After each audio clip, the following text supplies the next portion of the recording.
하나님의 말씀은 요한복음 16장 20절 시작. 내가 진실로 진실로 너에게 이르노니 너희는 곡하고 애통하겠으나 세상은 기뻐하리라. 너희는 근심하겠으나 너희 근심이 도리어 기쁨이 되리라. 아멘. 오늘은 이제 기쁨에 대해서 계속 나누고 있습니다. 기쁨교회 시작하면서 이 기쁨에 대한 설교를 첫 해 말씀 나눴는데 그 모든 말씀들을 좀 한번 정리를 해보고 할 필요가 있다고 생각 들어서 나누고 있습니다. 오늘 세 번째 시간인데요. 기쁨은 어떻게 해서 이루게 된 것인가에 대해서 나누고자 합니다.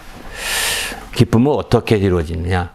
기쁨이 뚝 떨어지는 것이 아닙니다. 지난번에 헬륨 가스를 이렇게 마시게 되면은 이렇게 웃음이 자동으로 나오잖아요. 기쁨, 웃을 이유도 없는데 괜히 웃음이 나온다고 합니다. 실제로 이상하게. 뭐 이상한 기운이 들어가서 그런지 모르지만, 우리가 웃을 때는 웃을 만한 이유가 있어야 되지 않겠습니까? 그런데 그런 웃을 만한 이유가 불확실한데, 확실치가 않은데 계속 웃음이 나와요. 미친 것 같죠. 제3자가 볼 때는 그런 이유가 없이 웃는 건 미쳤다고 보는 거거든요. 미친 것처럼 이제 보이는 거죠, 사실은. 그런데 기쁨이 하늘의 기쁨이라고 하니까 이렇게 자동으로 기쁨이 되는 것이 아니라는 겁니다. 우리가 가진 기쁨이라는 것은 그렇게 자동적으로 하늘에 뚝 떨어져 가지고 아무 기쁠 만한 요소도 없고 원인도 없는데 무조건 기뻐지는 그런 것은 결코 아니라는 거죠. 그런 측면에서 말씀을 전제로 하고 생각해 보면 좋을 것 같습니다. 첫 번째, 오늘 나는 4가지 정도 나누려고 하는데요. 오늘은 이제 첫 번째로는 평안함을 얻어서 슬픔이 변해서 기쁨이 되게 하신다. 에서 이제 9장 22절 보면 그렇게 말합니다. 이날에 유다인들이 대적에게 벗어나서 평안함을 얻어 슬픔이 변하여 기쁨이 되고 애통이 변하여 길한 날이 되었으니 이 두 날을 지켜 잔치를 베풀고 즐기며 서로 예물을 주며 가난한 자들을 구제하라 하며. 이제 에스더가 드디어 이제 모르드게와 함께 정말 함께 합작을 해서 공동이죠. 열심히 같이 합해서 그 유대인들이 몰살될 위기에서 하만의 그런 위기로부터 건지게 되죠. 그리고 모르드게나 유대인들 죽이려고 했던 모든 거기에는 그 괴계를 부렸던 하만과 그 일당들이 매달려 죽게 됩니다. 이렇게 되면서 이제 그들이 그 대적에서 완전히 벗어나게 되고, 그리고 마침내 슬픔이 변하여 기쁨이 된다. 애통이 변하여 길한 날이 되었다라고 이렇게 말하고 있습니다. 이런 것처럼 우리의 기쁨이라는 것은 정말 어느 날 갑자기 뚝 떨어지는 것이 아니라 이런 슬픈 일이 변하여 기쁨이 된다는 것입니다. 또 애통이 변하여 기쁨이 되는 것이죠.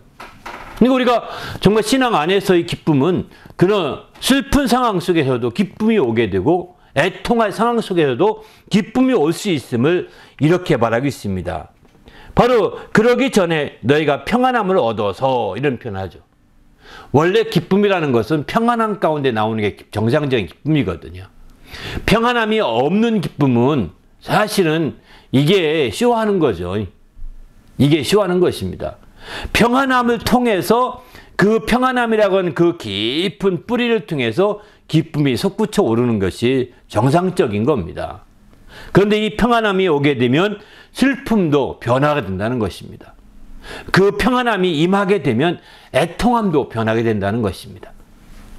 그 평안함 때문에 슬픔의 환경과 상황에 몰입하지 않게 되는 거죠. 거기에 매이지 않게 되는 거죠.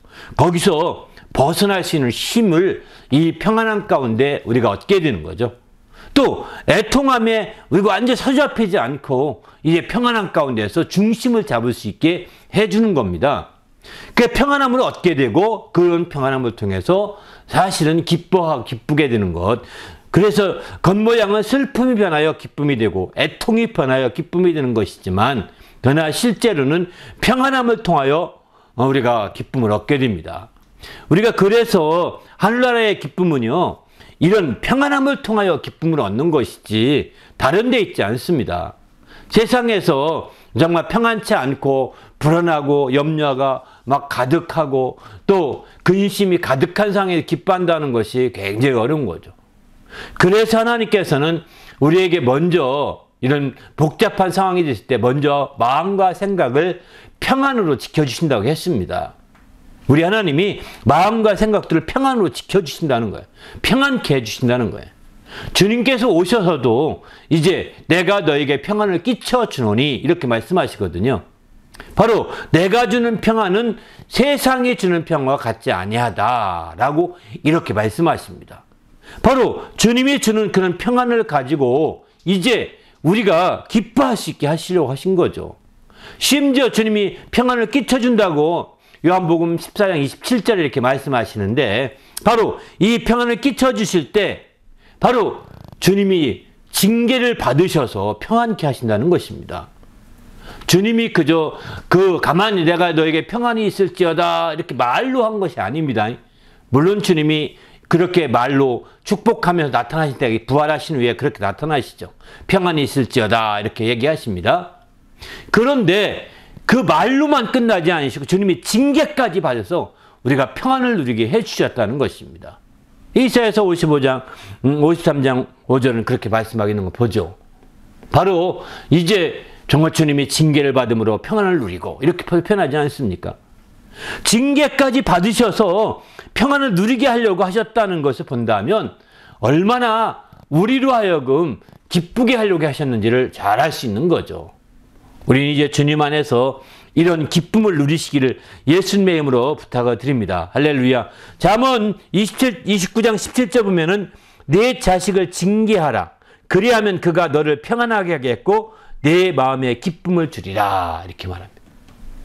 바로 자식을 징계하면 그 자식이 정말 잘 돼서 너를 평안하게 하겠고 그 평안한 가운데 너에게 기쁨을 줄 것이다. 이렇게 말하고 있습니다. 바로 기쁨은 평안함을 바탕으로 하고 있다는 것을 잘 나타내는 말씀 중에 하나죠. 이렇게 평안함을 또 욥기 20장 20절 보게 되면 그는 마음의 평안을 알지 못하니 그가 기뻐하는 것을 하나도 보존하지 못하겠고 평안을 알지 못하게 되면 기뻐하는 것을 하나도 보존할 수가 없다는 겁니다. 평안해야 기쁨이 지속되는 거죠. 그 평안함 가운데 나타난 기쁨이야말로 하늘의 기쁨이라고 볼 수가 있는 거죠. 평안함이 없는 기쁨은 그냥 금방 사라지는 세상의 기쁨에 불과한 것이죠. 그래서 우리는 마음의 평안을 알지 못하게 되면 기쁨이 오래갈 수 없습니다. 세상 기쁨에 끝나버리는 겁니다. 바로 평안해야 그 기쁨이 계속 이어지고 보존될 수 있는 거죠. 우리도 이제 평안하셔서 이런 기쁨이 보존되고 우리 주님 앞에 깊은 기쁨을 누리는 성도가 되시기를 예수님의 이름으로 부탁을 드립니다. 할렐루야. 그래서 우리 자신이 적극적으로 우리 심령 가운데 평안을 놓치지 않아야 되는 거예요. 마음에 평강, 그 주님께서 하나님께서 내 마음과 생각을 평강으로 지켜주신다라고 빌립보 4장에서는 그렇게 말씀하고 있죠. 바로 하나님께서 평강으로 마음과 생각을 지켜주신다는 거예요.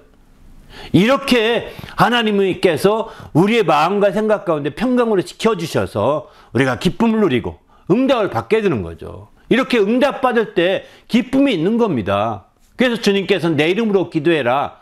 그러면 지금까지 저희가 구하지 않았지만 이제부터 내 이름으로 기도하게 되면 내 기쁨이 충만하리라 이렇게 말씀하시죠. 왜 그럴까요? 바로 주님의 이름으로 기도할 때 바로 평안이 임하게 되는 것이고 그것으로 말미암아 그분의 기쁨이 응답받아서 기쁨이 충만할 수 있게 되는 거죠. 우리도 주님 안에서 이와 같이 정말 평안을 통하여 큰 기쁨을 확보하시길 바랍니다. 할렐루야. 당장 현재 기쁨이 없다 하더라도 당장 지금 눈앞에 기쁨이 없다 하더라도 내 심령이 평안하다면 반드시 기쁨이 밀려오게 될 것입니다. 어느 순간부터는. 평안하다면 기쁨이 반드시 그 다음에 순서가 기쁨이거든요. 평안하다면 기쁨이 찾아오게 돼 있다고요. 마치 이제 물고기도 물이 있는 곳에 물고기가 끼어든 모여든다고 하지 않습니까? 이런 것처럼 마치 똑같습니다. 평안함이 있는 곳에 기쁨이 몰려오게 되는 것이죠. 이런 것처럼 이제 우리도 심령에 다른 모든 것을 뺏기더라도 육신에 속한 모든 것들이 다 악한 것들에 의해서 날린다 하더라도 우리는 이 평안함만큼은 빼앗기지 않기를 바랍니다. 할렐루야. 이 평안한 만큼은 충만하게 우리 10년 가운데 새롭게 돼야 되겠다는 거죠. 그럴 때 마침내 우리 하나님을 기쁘시게 하시는 성도가 될 수 있다고 성경이 가르쳐주고 있습니다. 우리 모두도 이제 정말 주님 안에서 이렇게 놀라운 기쁨을 누리는 성도가 되시기 부탁드립니다. 에레미야 31장 13절도 보게 되면은 그때의 처녀는 춤을 추며 즐거워하겠고 청년과 노인은 함께 즐거워하리니 내가 그들의 슬픔을 돌려서 즐겁게 하며 그들을 위로하여 그들의 근심으로부터 기쁨을 얻게 할 것임이라. 슬픔을 돌려서 즐겁게 한다는 것입니다. 슬픔을 돌려서 즐겁게 하는. 그러니까 정말 주님 마침내 에레미야의 예언도 똑같은 얘기죠.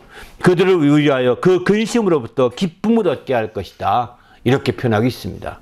이처럼 이제 주님 안에서 정말 우리가 얼마나 이 슬픔을 이제 평안한 가운데 이 슬픔이 돌려서 슬픔이 변해서 즐겁고 기쁘게 된다는 사실을 우리가 생각한다면 우리가 한없이 슬퍼할 건 아닌 것 같습니다. 한없이 애통할 건 아닌 것 같습니다.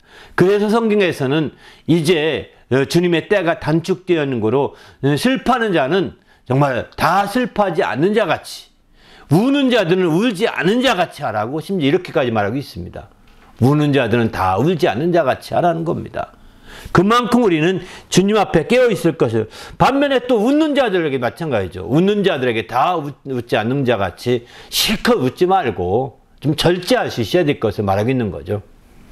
그만큼 우리는 주님 앞에서 우리가 하나님 말씀을 따라서 이와 같이 슬픔과 애통이 변하여 기쁨이 된다는 것을 먼저 생각했으면 좋겠습니다. 두 번째는 이제는 이제 지금이 전과 다르게 됨을 알고서 거기서 기쁨이 나온다는 겁니다. 바로 이사야서 60장 15절 보면 전에는 내가 버림을 당하며 미움을 당하였으므로 내게로 가는 자가 없었으나 이제는 내가 너를 영혼의 아름다움과 대대의 기쁨이 되게 하리니. 전에와 이제를 비교하는 거죠. 비포 애프터라고 할까요? 뭐 이런 개념이죠. 네? 바로 전에와 비교해 보면 기쁨이 생긴다는 겁니다. 전에는 너희가 버림당하고 미움당하고 그래서 너희가 가는 자가 없었지만 이제는 내가 영원한 아름다움과 대대의 기쁨이 있게 된다는 거예요. 되게 한다는 겁니다. 전과 비교해 볼 때 이런 기쁨이 커지는 거죠. 그 기쁨은 영원한 아름다움과 대대의 기쁨이라고 이렇게 말하는 거죠. 그래서 우리는 기쁨이라는 것이 현재 것 가지고만 기뻐한다면 참된 기쁨이 아닙니다. 왜? 현재는 금방 과거가 되거든요. 눈앞의 것만 가지고 기뻐하게 되면 그게 금방 사라져 버립니다. 그럼 기쁨도 사라진다니까요. 그래서 우리는 정말 현재 것만 바라보지 말고 전의 것과 비교해 보면서 이렇게 기쁨이 회복될 수 있어야 되는 거죠. 물론 성경에 이런 말이 있습니다. 옛날이 오늘보다 낫다 하지 말라. 그건 지혜가 아니다. 이런 말씀도 하거든요. 옛날을 너무 지나치게 좋게만 생각하지 말라는 거예요. 그런데 여기에 분명한 것은 전과 지금이 차이가 있는 거죠. 대부분은 전에가 어려웠고 전에보다 지금이 나은 상황이 점점 발전돼 간다는 전제가 되는 것이죠. 점점 나아지는 거죠. 지금이 아무리 어렵다 하더라도 이전을 생각해 보게 되면 또 지금의 어려움을 더 극복할 수 있는 지혜를 거기서 발견할 수 있거든요. 그래서 우리는 정말 이 전에를 자꾸 잊어버리지 말고 망각하지 말고 바로 전에의 것을 기억하고 그것을 다시 지금에게 적용하는 것. 그래서 마침내 이제 그러면 새롭게 지혜를 얻어서 더 큰 기쁨을 누릴 수 있게 되는 거죠. 신명기를 보게 되면 옛날을 기억하라 이런 말씀합니다. 역대의 연대를 생각하라 이렇게 말하거든요. 그리고 내 아버지에게 물어보라. 그러면 내 아버지가 말할 것이요. 내 어른들에게 물어보라. 그러면 그들이 너에게 설명해 주리라고 이렇게 말씀하거든요. 그러니까 옛날을 기억하고 또 역대의 연대를 기억하면서 그들을 생각하면서 거기서 지혜를 얻으라는 거예요. 그게 옛날에 어렵고 힘들고 또 알다시피 옛날을 기억하려고 할 때 좋은 것만 기억 안 됩니다.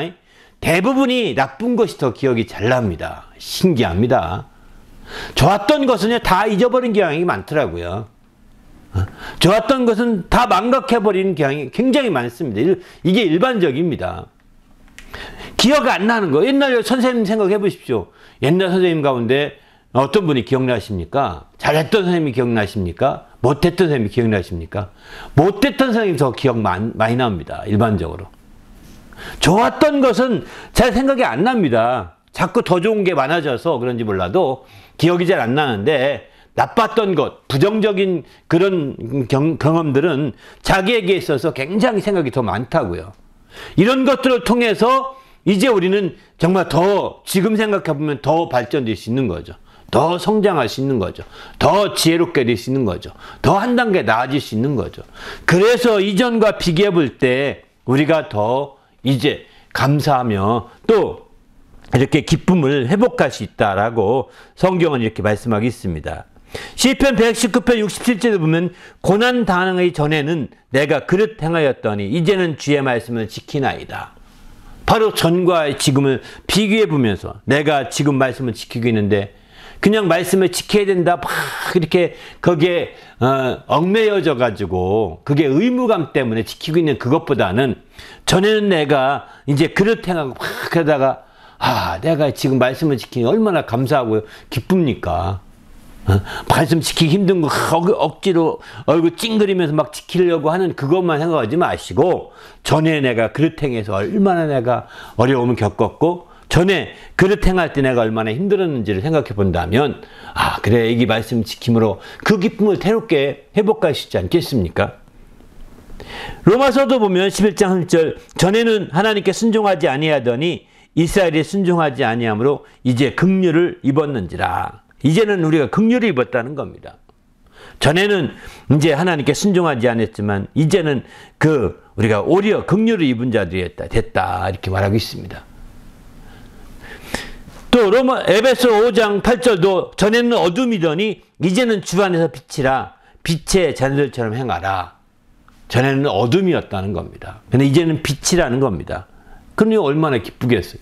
어둠에 대해 깊이 이해하면 이해할수록 빛은 더 크게 부각되는 거거든요. 어둠을 이해 못하면 빛이 귀하다는 걸 잘 모릅니다. 어둠을 깊이 알아야 빛의 소중함을 알고 빛의 귀함을 알 수가 있는 것이죠. 베드로전서 2장 10절도 너희가 전에는 백성이 아니더니 이제는 하나님의 백성이요 전에는 긍휼을 얻지 못하더니 이제는 긍휼을 얻은 자니라 이렇게 표현하죠. 전에와 이제를 확실하게 이렇게 대비하고 있습니다.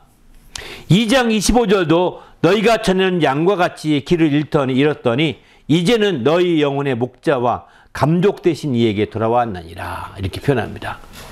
바로 이처럼 전에와 이제를 자꾸 이렇게 비교해 보는 거 이게 아주 중요합니다.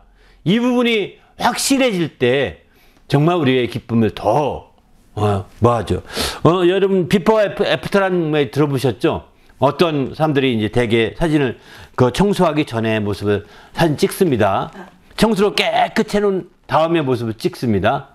현재는 청소해놓은 모습이죠. 그때 기쁨이 더 크지 않겠습니까? 어떤 건축을 합니다. 건축하기 전에 리노베이션을 합니다. 그 리노베이션 하기 전에 모습을 다 찍습니다. 다 해놓은 다음에 또 찍습니다. 비교해보면 이렇게까지 됐었어? 야 하면서 더 흐뭇하고 더 기쁨이 더 많아지지 않습니까? 이런 것처럼 마찬가지인 거예요.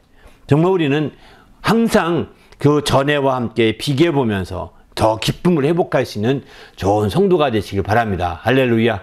그래서 정말 우리 자신이 마지막 때 깨어 있어야 되는 거죠. 또 세 번째는 근심이 도리어 기쁨이 되게 하신다 이렇게 표현하고 있습니다. 근심이 변하여 기쁨이 되게 한다는 거예요. 아까 처음에 읽은 본문의 말씀이었는데요. 내가 진실로 내게 이르노니 너희는 곡하고 애통하겠으나 세상은 기뻐하리라. 너희는 근심하겠으나 너희 근심이 도리어 기쁨이 되리라. 이렇게 말하죠. 이거는 이제 예수님이 정말 십자가에다 죽는다는 말 들으면서 또 예수님이 떠나서 아버지께로 간다는 말 들으면서 이 제 아들이 막 근심하는 모습을 보면서 얘기하시는 겁니다. 바로 21절 보면 왜 그러면 그런 기쁨이 어떤 기쁨이냐? 여자가 해산하게 되면 그때가 이르렀으므로 근심하나 아기를 낳으면 세상에 사람 난 기쁨으로 말미암아 그 고통을 다시 기억하지 아니하느니라. 지금은 너희가 근심하나 내가 다시 너희를 보리니 너희 마음에 기쁠 것이요 너희 기쁨을 빼앗을 자가 없으리라. 아멘. 그렇습니다. 이렇게 실제로 우리 주님이 아기 난 자가 근심하죠. 아기 낳기 위해서 얼마나 고통스럽게 힘들까 근심하지만, 그러나 그 근심은 잠깐이고 이제 또 아기 난 기쁨 때문에 그 근심을 능히 이겨나갈 수 있는 힘이 그 안에 있거든요. 사람 난 기쁨 때문에 이제 그걸 능히 이긴다는 거죠. 근심이 없다는 건 아닙니다. 근심이 변해서 오히려 기쁨이 된다는 것이죠. 이처럼 우리 주님께서 아버지께로 간다고 할 때 많은 사람들은 걱정을 합니다. 주님이 안 계시면 어떡하지? 막 그런 걱정하지만 오히려 그것이 오히려 기쁨이, 그런 걱정하고 근심하지만 그리고 오히려 그것이 기쁨이 될 것이라는 겁니다. 너희가 근심하나 내가 다시 너희를 보리니 너희 기쁨이 기쁠 것이다. 이렇게 표현하죠. 너희가 근심하나 다시 보리니 기쁠 것이다. 이렇게 표현합니다. 너희 기쁨을 이제는 빼앗을 자가 없다. 이렇게 말하고 있습니다. 그렇습니다. 우리의 근심이 변해서 정말 기쁨이 된다는 것을 여기서는 예수님께서 직접 이렇게 비유로 해산하는 여인을 비유로 해서 말씀을 하고 있는 대표적인 말씀이죠. 그렇습니다. 근심이 엄자가 없습니다. 세상에 살면서 근심이 없다고 한다면 이거 아무것도 아니죠. 그래서 이 근심 가운데는 크게 두 가지가 있습니다. 하나는 세상 근심이 있고 또 하나는 하나님의 뜻대로 하는 근심인 거죠. 우리가 세상 근심에는 어쩌면 그 뼈를 썩게 하는 그런 약점을 가지고 있습니다. 잠언서 보게 되면은 세상 근심은 그 뼈를 썩게 한다 이렇게 표현하죠. 하지만 이제 알다시피 하나님의 뜻대로 하는 근심은 진정한 기쁨이 되게 하는 겁니다. 우리가 이왕이 근심할 바에는 세상 근심하듯이 그 무엇을 먹을까, 무엇을 마실까, 무엇을 입을까 여기에 초점된 근심이 아니라 어떻게 하면 하나님의 뜻을 알 수 있을까? 어떻게 하면 하나님의 뜻을 이룰 수 있을까? 어떻게 하면 그 뜻을 더 깊이 알고 그 뜻대로 할 수 있을까? 막 이렇게 그 뜻대로 하는 근심을 해야 된다는 거예요. 하나님의 뜻을 따르는 근심을 해야 된다는 겁니다. 이런 근심을 하게 되면 그 근심이 변해요. 마침내 기쁨이 되는 거죠. 바로 그 근심은 바로 똑같은 근심이지만 살리는 근심입니다. 생명을 얻게 하는 근심입니다. 그래서 하나님 뜻대로 하는 근심은 이제 더 열정을 갖게 하고 열심을 내게 하고 또 바로 회개해서 구원에 이르게 하는 회개를 낳는 근심이라고 이렇게 표현하고 있습니다. 여기 만약에 이 여인이 해산을 해서 사람 난 기쁨을 회복하지 않았더라면, 다시 사람을 낳지 못했다고 한다면 아마 근심으로 끝날 것입니다. 근심은 가중될 것입니다. 그런데 바로 그 근심을 통하여 생명 얻게 하는 일이 생긴 거잖아요. 그죠? 생명 얻는 일이 생기다 보니까 생명을 얻게 되니까 근심이 변해요. 기쁨이 되는 겁니다. 세상 근심은 생명 얻는 근심이 아닙니다. 세상 근심은 오히려 욕심을 내게 하고 또 그 생명 얻게 하는 근심보다는 오히려 사망에 이르게 하는 근심이라는 거예요. 세상 근심은 사망에 이르고 이렇게 표현하거든요. 그래서 우리는 세상 근심은 생명 얻게 하는 근심이 아니기 때문에 기쁨에는 한계가 있는 거예요. 그러나 하나님의 뜻대로 하는 근심에는 생명을 얻게 하는 근심이거든요. 오늘 여기 근심이 변하여 기쁨이 된다는 것은 일반 세상 근심, 돈 많이 벌려고 하는 근심, 또 다른 많은 이런 세상적인 근심, 이런 근심이 다 기쁨이 된다? 이것은 아닙니다. 하나님의 뜻대로 하는 근심이 될 때 기쁨이 변하는 거죠. 근심이 변해서. 왜냐하면 세상 근심은 이제 생명 얻는 근심이 아닙니다. 정말 그러다가 마침내 사라져버릴 수 있고 무너져버릴 수 있고 망가질 수 있는 거거든요. 그러나 이제 하나님의 뜻대로 하는 근심은 바로 생명 얻게, 회개하여 구원에 이르게 해서 생명 얻게 하는 그런 근심인 거죠. 그렇기 때문에 그런 근심을 하게 되면 드디어 생명 얻는 쪽으로 되기 때문에 이제 비록 근심해서 고생은 했고 고난은 당했을지 모르겠지만 이제 생명 얻은 그 기쁨이 커서 그걸 능히 상쇄하고도 남는다는 겁니다. 능히 극복하고 남는 것이죠. 우리도 이제 주님 안에서 이런 놀라운 근심을 정말 하나님 뜻대로 하는 근심을 함으로 놀라운 기쁨을 누리는 성도가 되시기를 예수님의 이름으로 축원합니다. 할렐루야. 그래서 로마서 5장 3절 보면은 우리가 환난 중에도 즐거워하나니 이는 환난은 인내를, 인내는 연단을, 연단은 소망을 이루는 줄 압니다. 바로 환난 중에도 즐거워한다. 이 환난도 환난 중에 이 환난도 어떤 환난이냐? 하나님 뜻대로 하는 환난이 돼야 되는 거죠. 뜻대로 당하는 환난이 돼야지. 자기가 물건 훔쳐가지고 감옥 가는 환난 당하면 사람 죽여가지고 무기징역 당해서 징역살이 하는 환난을 당하면 이 즐거울 수 없습니다. 하나님 뜻대로 하는 환난을 당해야 되는 거예요. 그냥 일반 환난 자체가 다 물론 성경에서는 이 다 믿는 자들이기 때문에 이렇게 하지만 하나님 뜻대로는 환난을 당하여 그 환난은 즐겁게 되는 거죠. 환난 자체가 즐거울 수 있는 거죠. 그래서 환난 중에도 즐거워하나니 환난은 인내를 만들고 인내는 연단을 만들고 연단은 소망을 이루게 되어서 더 기쁨으로 이제 승화돼 이렇게 선순환이 되는 거죠.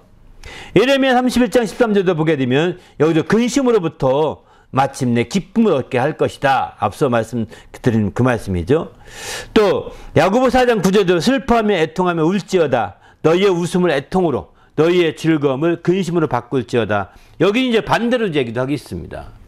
세상 이 얘기는 반대로는 무슨 얘기? 너희 웃음을 애통으로 너희 즐거움을 근심으로. 이 얘기는 뭐냐면 사실은 세상적인 웃음이라 했다면 그걸 다 웃지 말고요. 애통으로 바꾸라는 겁니다.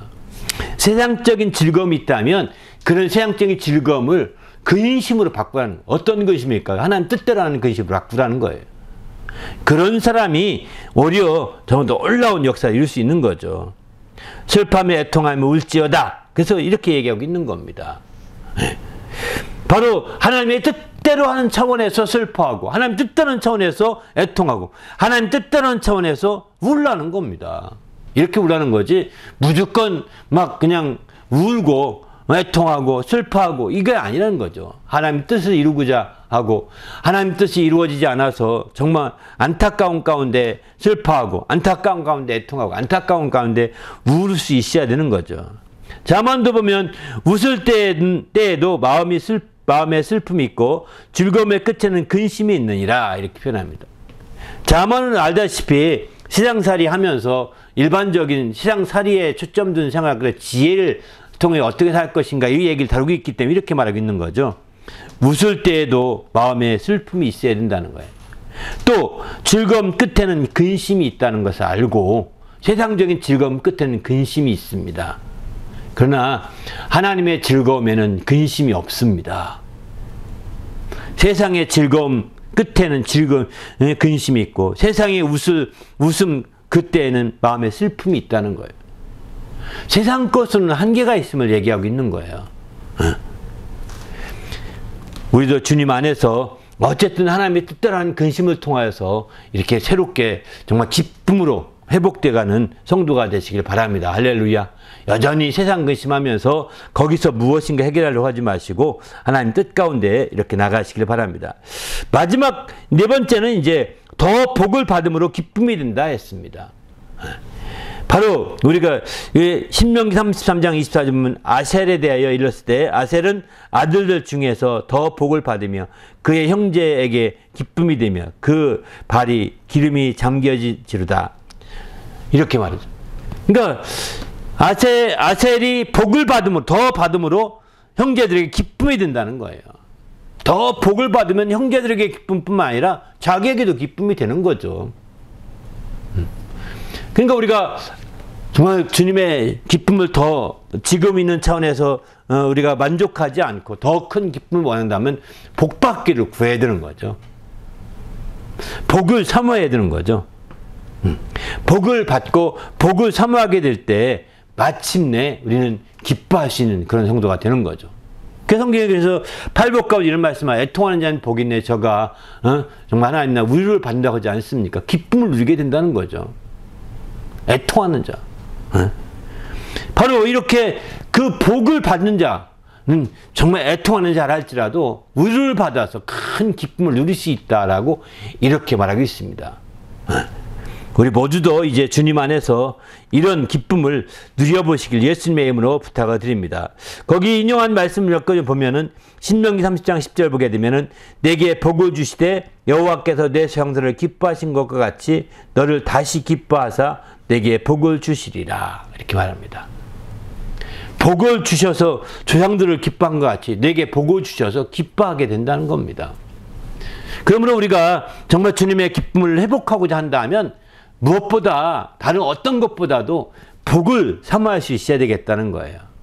평안함을 놓치지 마시고 맨 처음에 말씀드린 평안함을 놓치지 마시고 정말 어떤 테크닉적인 면에서 기쁨을 회복하는 생각하지 마시고 여기는 어떤 것이 변해서 어떤 상황이라도 기쁨이 어떻게 기쁨이 이루어지는지에 대해 설명하나 이렇게 디테일한 부분을 설명드렸지만 하나 더 중요한 것은 이제 평안함을 잃지 않은 가운데 더 복을 받게 되면 이 기쁨이 더 충만해지는 것이죠. 우리도 더 큰 복을 사모하시고 그래서 복을 받음으로 이와 같이 큰 기쁨을 함께 누리는 성도가 되시길 바랍니다. 시편 109편 28절도 보면은 그들은 내게 저주하여도 주는 내게 복을 주소서 그들은 일어날 때 수치를 당할지라도 주의 종은 즐거워하리이다. 복을 주시게 되면 정말 저들이 수치를 당할지라도 내가 정말 즐거워하게 된다 이렇게 말하고 있습니다. 그렇습니다. 이런 표현들은 굉장히 많이 나옵니다. 바로 그 복이 우리의 기쁨이 되고 즐겁게 하는 아주 굉장히 중요한 요소라는 것을 강조하고 있는 거죠. 더 기쁨을 배가시키는 것이라는 거죠. 그래서 성경에서는 복이라는 말씀을 굉장히 많이 나오고 있습니다. 복이라는 단어를 굉장히 정말 많이 표현하고 있습니다. 우리 모두도 이런 복을 더 사모하시고 또 정말 복을 누리시길 바랍니다. 여기서 한 가지 우리가 이제 오해하지 말 것은 우리가 기독교가 너무나 이 복을 강조하다 보니까 기복신앙이라고 또 왜곡하는 사람들이 많습니다. 우리가 복을 사모해서 기뻐하고자 하는 것은 기복신앙이 아닙니다. 성경적인 신앙입니다. 기복신앙이 뭐냐면 복이라고 할 때 복이 바로 차 사는 거 복, 재물 얻는 거 복, 아들 낳는 거 복, 이런 출세하는 거 복, 이런 복을 추구하는 게 기복신앙인 거죠. 그건 복이 아닙니다. 복은요 그렇게 사라지는 것이 아니에요. 출세에 오래 갑니까? 권분 10년이라고 하지 않습니까? 재물 오래 갑니까? 재물이 있다가 여러분 살아보면서 재물 넉넉한 일이 있었잖아요. 지금은 안 그래도 얼마인지 안 그래도 그 오래 갑니까? 아니잖아요. 그러면 그 복이 그렇게 사라져 버린 건가요? 아니잖아요. 복은 금방 있다 없어지고 하는 그런 복이 아닙니다. 이런 복을 추구하는 것이 바로 기복신앙이에요. 기복신앙은 그냥 없어질 것들을 복으로 믿고 그게 복이려니 하고 그걸 추구하는 게 기복신앙인 거예요. 우리의 성경에서 말하는 기독교인의 정상적인 기독교인의 복이라는 것은 없어지는 복이 아닙니다. 복은 바로 소유할 권능이라고 표현합니다. 눈에 보이는 것이 아닙니다. 재물이나 이런 것처럼 눈에 보이는 것이 아닙니다. 이것은 복의 한 그림자에 불과합니다. 복이 진정 복이 아니에요. 소유할 권리가 되는 것이죠. 그러니까 우리가 집을 사서 등기했습니다. 등본을 갖고 있습니다. 집 사는 날 얼마나 기쁩니까? 그러나 그 다음날부터 집에 잔디 깎으려면 눈 치우려면 얼마나 고민해요. 이 집 잘못 샀나 봐. 이런다니까요. 또 그날부터 이제 전에는 막 다 닦아놓고 깨끗해서 깨끗한 집에 왔더니 살다 보니까 왠가 비 오니까 물이 또 새네 어디가. 이런 거 얼마나 많은지 모릅니다. 복이 아닙니다. 그 증서는요 좀 지나가면 사라져 버립니다. 그러니까 이것도 집을 가졌다 하더라도 이게 복이라고 생각하지 마시고 이건 잠시 점유한 것에 불과한 것이고, 아, 내가 소유할 권리가 있어서 잠시 점유하고 있는 것이다. 이런 정도로만 끝나야지. 그게 복이라고 생각해서 난 복받은 사람이다. 막 어디 가서 뻐기면서 자랑한다면 어리석은 사람이라고 당신을 하나님은 이렇게 책망할 것입니다. 왜? 참된 복을 모르기 때문인 거죠. 바로 주님이 주시는, 정말 주님이 있게도 하시고 없게도 하시는 주님 앞에 주권이 주님께 있는 것인데, 그게 마치 내가 부지런 떨고 내가 열심히 내서 내가 한 것처럼 이렇게 말하니 이게 주님의 주권을 인정하지 않는 거잖아요. 주님의 주권을 인정하고 주님께서 우리에게 복을 주실 때 그 소유할 권리를 우리는 누리게 되는 거죠. 소유할. 그리고 주님이 또 그것을 취하신 이도, 주신 이도 주님이시지만 취하신 이도 주님이십니다. 이렇게 그 주권 하에서 우리가 복을 받고자 하는 데 초점을 둬야 되는 거죠. 복이 있으면 그런 소유할 권리가 계속 권리를 누릴 수 있거든요. 그러나 복을 받지 못하면, 성경적인 복에 대한 관심이 없으면 이제 소유할 권리가 있어도 잠시 있다가 사라져 버립니다. 그래서 오히려 기쁨이 되기보다는 오히려 염려와 걱정과 근심으로 가득 찬 삶이 되는 것이죠. 우리 모두 이제 세상적인 복이 아니라 하나님의 참된 복을 우리가 온전히 누리는 성도가 되시길 바랍니다. 할렐루야. 그래서 하나님의 참된 복을 누리고 그 복으로 말미암아 우리가 온전히 하나님을 기쁘시게 할 수 있는 큰 기쁨을 누리는 성도가 되시길 바랍니다. 오늘 함께 기도할 때, 하나님, 내가 정말 이처럼 기쁨이 어느 날 뚝 떨어지는 것이 아니라 이렇게 한 4가지 정도로, 아, 이런 상황에서 기쁨이 더 커지고 기쁨이 풍성해지고 기쁨이 배가가 되고 이러는구나 하는 것을 알면서 내가 정말 더 기쁨을, 더 주님의 기쁨을 누리고자 하는 열심과 열정과 열망을 있게 해달라고.